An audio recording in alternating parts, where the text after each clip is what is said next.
And welcome to a quick discussion of Final Fantasy VII Remake. Released earlier this year as a timed exclusive for the PS4, this is a full reimagining of the opening hours of the PS1 original. This game has quite a lot of history to it actually. In addition to being a remake of one of the most beloved JRPGs of all time, the road to actually getting this remake was pretty bumpy. Square Enix originally showed off a PS3 tech demo of the opening of Final Fantasy VII at E3 2005, and that got fans wanting a full game like that, but nothing would materialize until E3 2015 when Square Enix announced that they would actually be remaking Final Fantasy VII for the PS4. Also, the year before, in 2014, they announced the PS4 port of the original Final Fantasy VII, and that really didn't go over well because of just how much people were wanting a full remake. The game itself, when it was announced, was slightly polarizing actually. Instead of a turn-based battle system like in the original, Final Fantasy VII Remake would be favoring a more action-oriented setup. Other weird changes include recasting all of the characters for the English dub, and the decision to make this game episodic.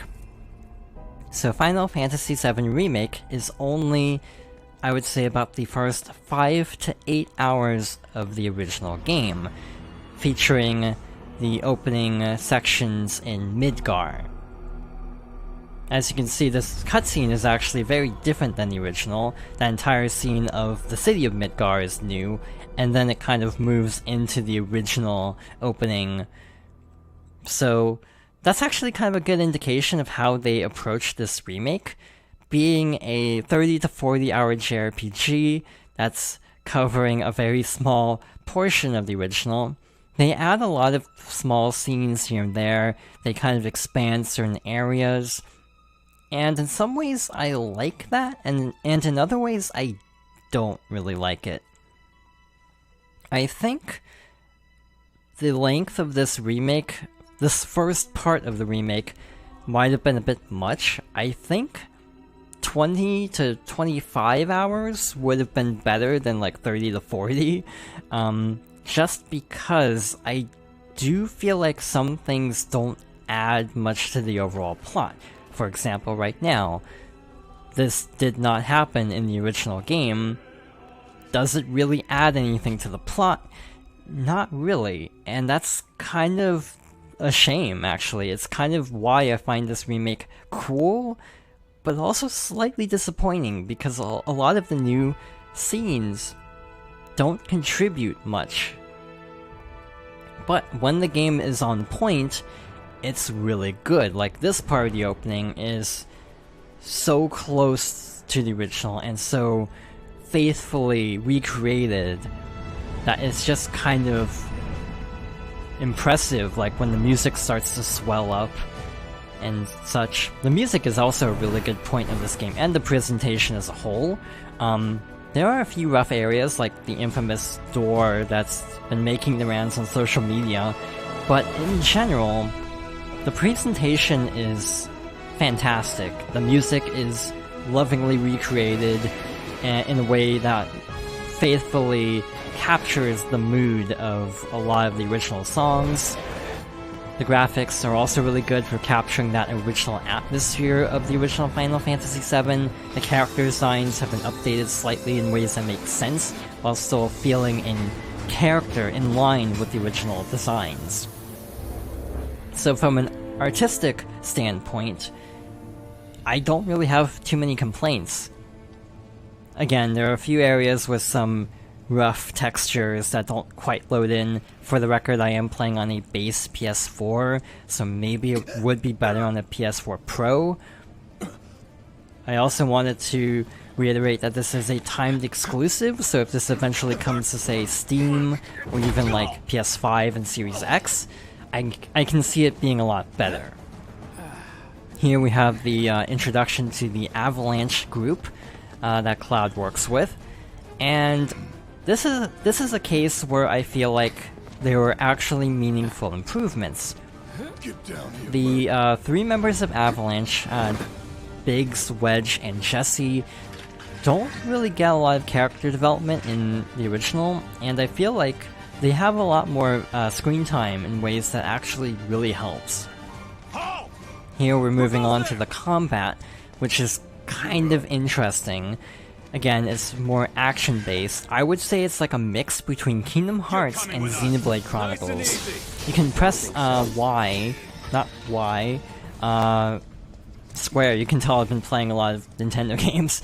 You can press square to do regular attacks. You can switch to a special attack for each character with triangle, circle, dodges, R1 guards, and so on. But it also even takes some inspiration from Final Fantasy XIII, because there's also a stagger bar beneath a character's health bar. If you fill up the stagger bar, they obviously take more damage. Like in the original, there's also the ATB system. As you attack enemies, the ATB gauge will fill up, and then you can use special attacks like magic, or in Cloud's case, more powerful attacks like Braver. Like in 13, actually, it's also a very linear game.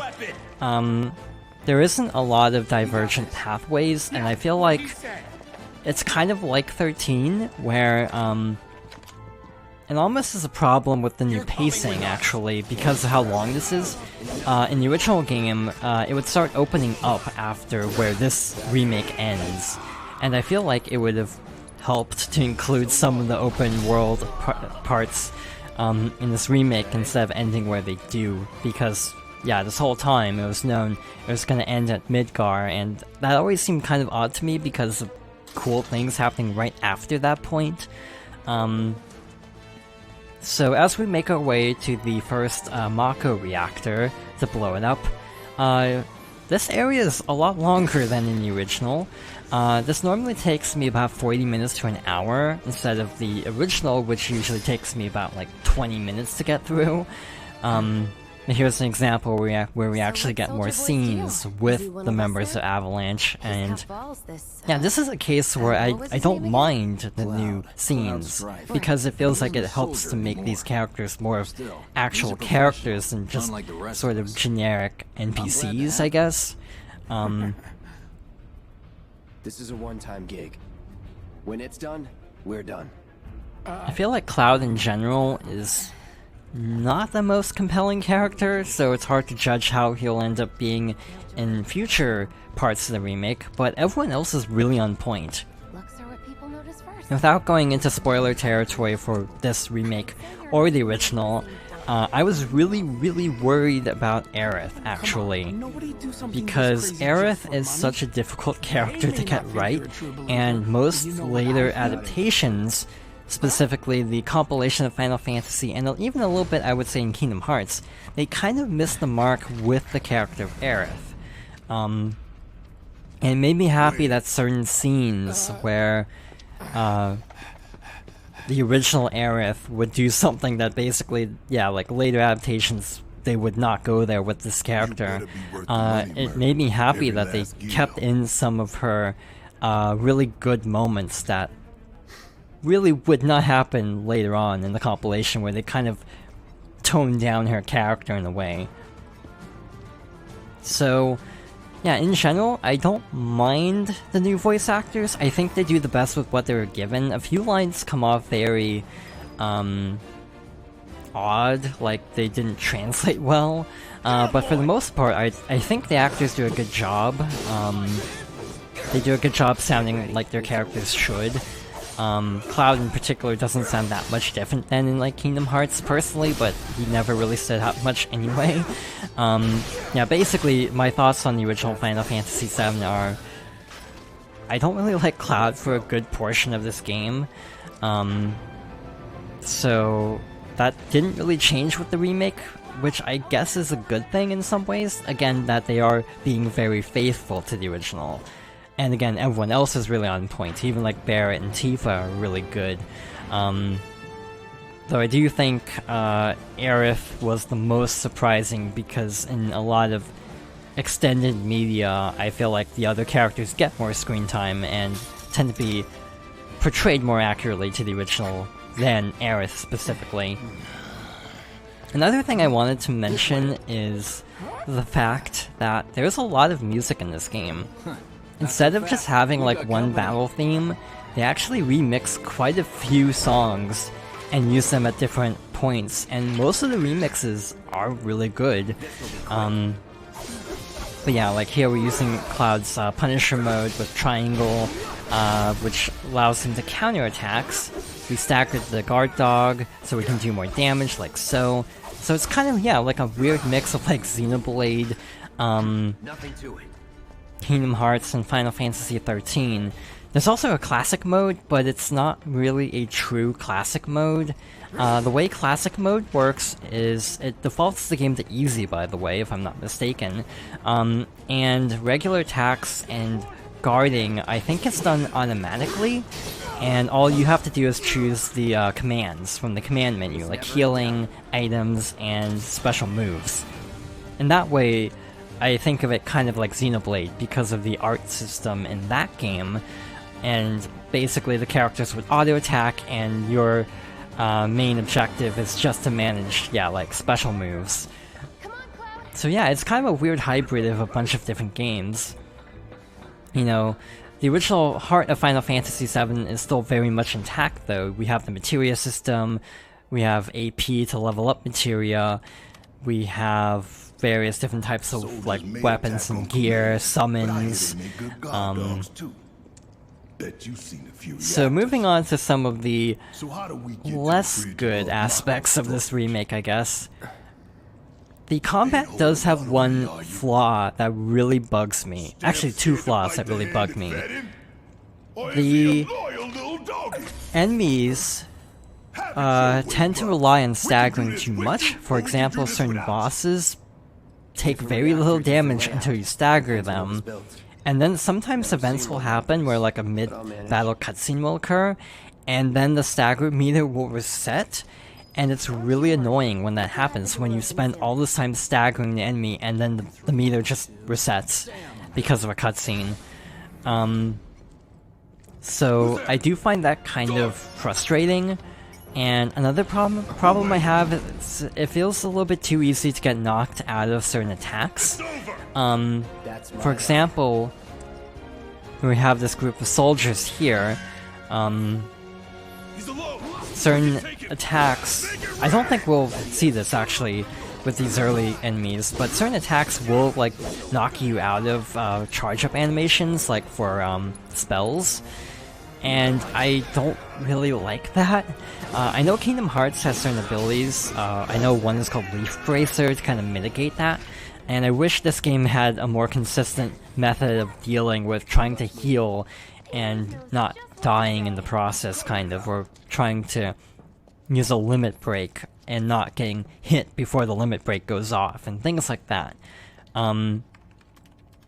The other big issue I have from the gameplay side of things is the pacing feels really off. In the original Final Fantasy VII, because this is only about a 5 to 8 hour chunk of the game, you get through Midgard pretty fast. Areas are pretty concise, battles are fairly easygoing, and yeah, it's just a really fun time. This remake, because it's a full-length game, it basically takes really short areas sometimes and makes them like 2-hour-long chapters, and I don't really like that. In cases where they actually add new story cutscenes and other elements to help flesh out the world and characters, I don't mind that. But certain areas don't contribute anything to the world building and just feel like padding. So that's why I feel like 20 hours would have been sufficient. But yeah, little character moments like this are great. And I wish they kind of did more of that, actually. The other big point of contention about this remake is a little bit of a spoiler. I'm going to keep things vague and only to things that have also been seen in trailers for the sake of spoilers, but there's also some more changes that people don't really like in this remake.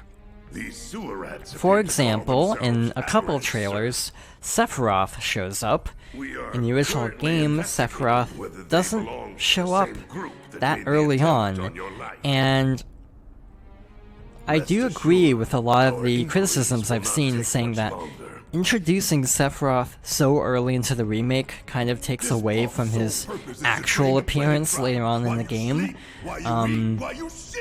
So I'm kind of curious to see how they handle that in future parts of the remake. There's also, in one trailer, a scene where Cloud and Aerith first meet, in which she is being surrounded by weird ghost-like beings. That was not in the original. And that's one of the other big changes, is, like in that trailer, these ghosts pop up periodically, and I don't really like a lot of their appearances because they don't really change much about the overall story. At least at first. Again, not going to go too into detail here. But that's kind of my big issue with this game in general, is bloat. It just doesn't need to be this long. They didn't need to add this much content, even though I know it's a $60 game, they wanted to make it worthwhile. But I would rather have a really tight 20-hour game than a kind of like a 40-hour game that's a lot of filler. I guess that's the best way to put it. Another thing I constantly kept thinking about when playing this game is, I'm not entirely sure who this game is aimed at.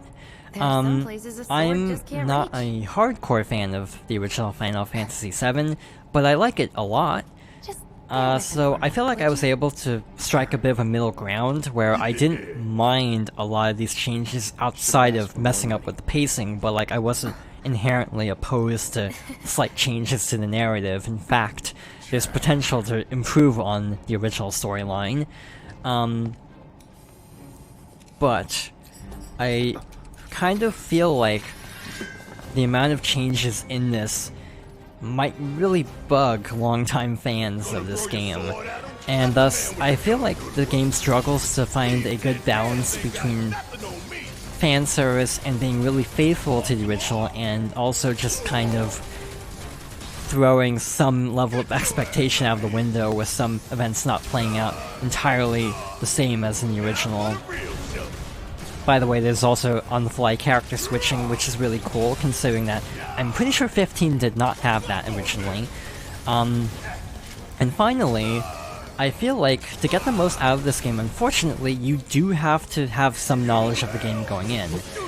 For example, there are a couple characters later on that are kind of minor, but are actually characters from the compilation of Final Fantasy VII, or the multimedia project, including like novels, other games, a movie, and thus having not read a specific Final Fantasy VII novel, I didn't know these characters were technically in the franchise before.